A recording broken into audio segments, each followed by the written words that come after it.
ఏపీలో శాంతి భద్రతల పరిరక్షణకు ప్రాధాన్యమైన అంశమని సీఎం చంద్రబాబు పేర్కొన్నారు. ఎస్పీల బదిలీల నేపథ్యంలో ఐపీఎస్లతో సమావేశం నిర్వహించారు.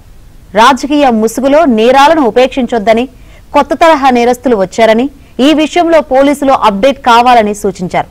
ఎస్పీలు సమర్థంగా పనిచేసి ప్రభుత్వానికి పేరు తీసుకురావాలని కోరారు. కఠినంగా ఉండటం వల్లే రాయలసీమలో ఫ్యాక్షన్ ను దూరం చేశామని, గ్రేహౌండ్స్ వంటి విభాగాలు తీసుకొచ్చి నక్సలిజాన్ని అణిచివేశామన్నారు. దొరికిపోతామనే భయం ఉంటే నేరాలు తగ్గించవచ్చన్నారు. బెజవాడలో సమర్థులైన అధికారులతో రౌడీయిజాన్ని లేకుండా చేశామన్నారు. నాడు కఠినంగా వ్యవహరించడం వల్లే హైదరాబాద్ కు పెట్టుబడులు తీసుకువచ్చామని, ఇవాళ బ్రాండ్ అయిందని సీఎం చంద్రబాబు గుర్తు చేసుకున్నారు.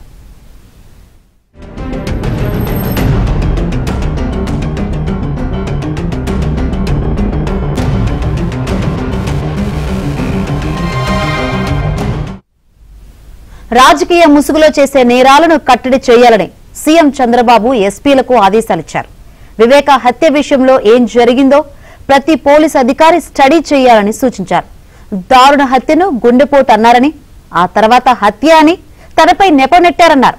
వాళ్ల కారు కింద పడి వైసీపీ కార్యకర్త సింగయ్య చనిపోతే పట్టించుకోలేదన్నారు. 2 రోజుల తర్వాత వీడియో బయట పడకపోతే ఘటన ఎలా జరిగిందో కూడా తెలిసేది కాదన్నారు. టెక్నాలజీని 100% ఉపయోగించుకోవాలన్నారు. సీసీటీవీలు లేకపోతే పాస్టర్ ప్రవీణ్ మృతిని ప్రభుత్వానికి చుట్టేవాలన్నారు. సోషల్ మీడియాలో ఫేక్ ప్రచారాలు, cyber crime, criminal politics big challenge గా మారాయన్నారు.